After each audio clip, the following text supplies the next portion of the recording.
జై వాసవి, జై జై వాసవి. ఈరోజు తెలుగుదేశం పార్టీ రాష్ట్ర ప్యాలెట్ బ్యూరో సభ్యులు శ్రీనివాసరెడ్డి గారి నివాసం వద్ద కడప నగరంలో ఉన్నటువంటి ఆర్యవైశ్యులందరం కూడా పత్రికా సమావేశం ఏర్పాటు చేయడానికి ముఖ్య కారణం, నిన్నటి Telugu Desam party, Bharatiya Janata party, Janasena party యొక్క ఆధ్వర్యంలో ఉమ్మడి మేనిఫెస్టోలో ఆర్యవైశ్యుల ఆత్మగౌరవాన్ని పెంపొందిస్తూ ఆర్యవైశ్యుల కులదైవమైనటువంటి లోకమాత శ్రీ వాసవి కన్యకా పరమేశ్వరి అమ్మవారి ఆత్మార్పణ దినోత్సవాన్ని రాష్ట్ర ప్రభుత్వం అధికారికంగా నిర్వహిస్తామని, ఏదైతే ఆర్యవైశ్యులు మాత్రమే ఇప్పటి వరకు అమ్మవారి త్యాగాన్ని, ఆమె చేసినటువంటి ఆమె హక్కులు ఏదైతే మానవతా విలువలను పెంపొందిస్తూ మహిళల సమానత్వాన్ని, వారి యొక్క ఆత్మగౌరవాన్ని పెంపొందిస్తూ ఆత్మార్పణ గావించి విశ్వమాతగా ఆర్యవైశ్యులందరికీ కూడా ఆమె ఇప్పటి వరకు కూడా ప్రపంచాన్ని ఏ విధంగా అయితే సుభిక్షంగా సురక్షితంగా కాపాడుకుంటూ వస్తుందో, ఆమె యొక్క త్యాగాన్ని గుర్తించినటువంటి తెలుగుదేశం పార్టీ ప్రభుత్వం ఈనాడు తెలుగుదేశం పార్టీ పాలిట్ బ్యూరో సభ్యులు శ్రీనివాసరెడ్డి గారు ఈ యొక్క విషయంపై పూర్తిగా చర్చించి, అలాగే ఆర్యవైశ్య కార్పొరేషన్ పైన కూడా వారు చర్చించి చంద్రబాబు నాయుడు గారితో ఇలాంటి నాయకులందరూ కూడా తెలుగుదేశం పార్టీ మేనిఫెస్టోలో ఈ యొక్క పాయింట్ను పొందుపరచడం, ఆర్యవైశ్యులందరూ కూడా రాష్ట్ర వ్యాప్తంగా ఉన్న ఆర్యవైశ్యులందరూ కూడా ఆనందంగా సంతోషిస్తున్నారు. అలాగే ఆర్యవైశ్య కార్పొరేషన్ ఏదైతే ఈనాడు ఆర్యవైశ్య కార్పొరేషన్ మేము చేశామని, మేము ఇచ్చామని చెప్తున్నారో, ఈ యొక్క కార్పొరేషన్ ఏర్పాటు చేసిన ఘనత చంద్రబాబు నాయుడు గారిదే. ఆ రోజు కార్పొరేషన్ ఏర్పాటు చేసి 30 కోట్ల నిధులను ఆర్యవైశ్య కార్పొరేషన్కు కేటాయించడం జరిగింది. 2019లో ఎన్నికల సందర్భంగా ఆ యొక్క కార్యక్రమాన్ని పూర్తి గావించకపోతే ఆనాడు వైఎస్ఆర్సీపీ అధినేత నేను 1000 కోట్ల రూపాయలు ఆర్యవైశ్య కార్పొరేషన్కి ఇస్తానని చెప్పేసి ఆర్యవైశ్యులందరినీ కూడా ఆనాటి మహాసభను కూడా మభ్యపెట్టి ఆర్యవైశ్యులందరూ కూడా ఆనాడు వైఎస్ఆర్సీపీకి సపోర్ట్ చేయడం జరిగింది. కానీ గత 5 సంవత్సరములుగా కేవలం ₹1 కూడా ఆ యొక్క కార్పొరేషన్కు నిధులు విడుదల చేయకుండా ఈరోజు తగుదనమ్మంటూ గత 10 రోజుల కిందట కార్పొరేషన్ డైరెక్టర్లు నియమించాడు.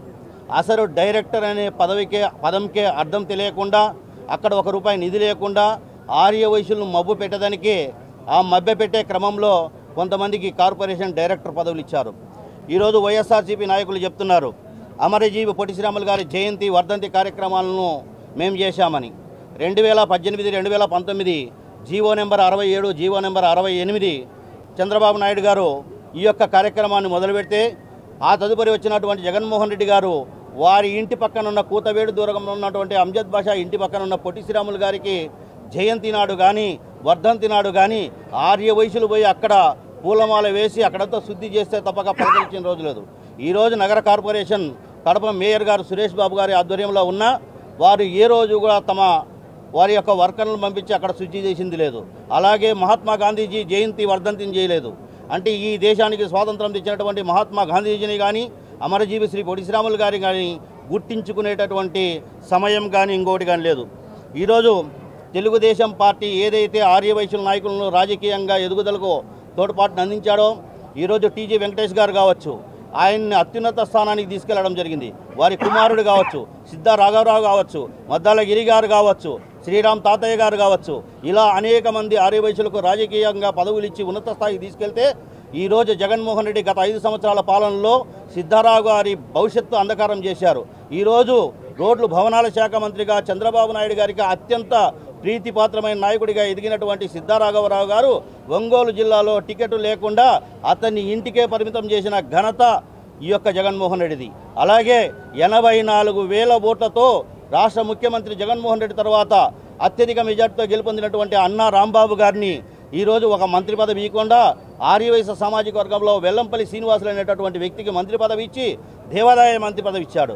దేవాదాయ మంత్రి పదవి ఇచ్చిన తర్వాత ఆయనకి ఏం బాధ్యతలు ఇచ్చారంటే, ఆ యొక్క ఉత్సవ విగ్రహాలను పగలగొట్టడం, రథాలను కూలగొట్టడం. ఆయన కూలగొట్టిన తర్వాత కొడాలి నానేటటువంటి వ్యక్తి విగ్రహాలు ఏదైతే కూలిపోయాయి రాళ్ళండం, ఉత్సవ విగ్రహాలను, రథాలను ఆ యొక్క చెక్కలతో తగలబన్నాయి మళ్ళీ చేయించుకొచ్చడం. అంటే వీరికి హిందూ ధర్మం పైన, భక్తి భావాలపైన ఏ విధమైనటువంటి విశ్వసనీయత ఉందో రాష్ట్ర ప్రజలందరూ కూడా గమనించడం జరిగింది. అలాగే నవంబర్ 1 ఆంధ్ర రాష్ట్ర అవతరణ దినోత్సవాన్ని మేము ఏర్పాటు చేశామన్నారు. ఆంధ్ర రాష్ట్రాన్ని సాధించినటువంటి ఘనత పొట్టి శ్రీరాములు గారిది అయితే ఆయనకు ఈయన నవంబర్ 1 చేశాడంట. నవంబర్ 1 ఆంధ్ర రాష్ట్ర అవతరణ దినోత్సవం పొట్టి శ్రీరాములు గారి పేరుతో బాధ్యతగా పెట్టినటువంటి వ్యక్తి అదేనాడు వైఎస్ రాజశేఖర రెడ్డి గారి వారోత్సవాలు ఏ విధంగా పెడతాడో ప్రజలకు వివరించాల్సిన బాధ్యత కూడా జగన్మోహన్ రెడ్డి గారికి ఉంది. ఎందుకంటే పొట్టి శ్రీరాములు గారి యొక్క త్యాగ ఫలితంగా ఏర్పాటు జరిగినటువంటి ఈ యొక్క ఆంధ్ర రాష్ట్రం 58 రోజుల పాటు ఆమరణ నిరాదీక్ష చేసే అసూలు భాషన మహనీయునికి ఇచ్చేటటువంటి విలువ గుర్తింపు ఇదేనా అని నేను జగన్మోహన్ రెడ్డి గారిని వైఎస్ఆర్సీపీ నాయకులను అడుగుతున్నాను. ఈరోజు గత 5 సంవత్సరాలు ఈ కడప నగరంలో ఉన్నటువంటి ఎమ్మెల్యే అంజద్ బాషా గారు ఏ ఒక్క ఆర్యవైశ్యునికి కూడా తన వంతు సహాయ సహకారాలు అందించకపోగా ఆర్యవైశ్యులకు మేమేదో చేశామని చెప్పేసి ఎవరి ద్వారానో ఆ ద్వారా ఈ ద్వారా 5 రోజుల్లో కూలిపోయేటటువంటి ప్రభుత్వం ముందు వచ్చేటటువంటి కార్పొరేషన్ పదవులను నామినేటెడ్ పోస్టులు 2 ఇచ్చేసి ఆ పోస్టులు కూడా దేనికి ధరం కాని పోస్టులు వేసి కుంకుమ పోసుకోవడానికి కూడా చెల్లనటువంటి పోస్టులను ఇచ్చి మేము ఆర్యవైశ్యులకు చేశాం, మాకు అందరూ మద్దతు ఉండమంటున్నాడు.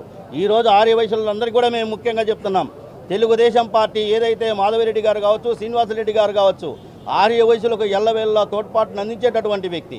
ఆర్యవైశ్య సమస్యలపైన పూర్తి స్థాయిలో వారికి మేము తెలపగా వారు తక్షణమే ఈ యొక్క విషయాన్ని చంద్రబాబు నాయుడు దృష్టికి తీసిపోయి ఆర్యవైశ్యులకు ఏదైతే కార్పొరేషన్ ఏర్పాటు చేశారో ఆ కార్పొరేషన్ కూడా ప్రత్యేక నిధులు సాధించేందుకోసం కృషి చేయమని కూడా ఈ పత్రికా సమావేశం ద్వారా శ్రీనివాసరెడ్డి గారిని కోరుకుంటున్నాం, అలాగే మేడం మాధవిరెడ్డి గారిని కోరుకుంటున్నాం.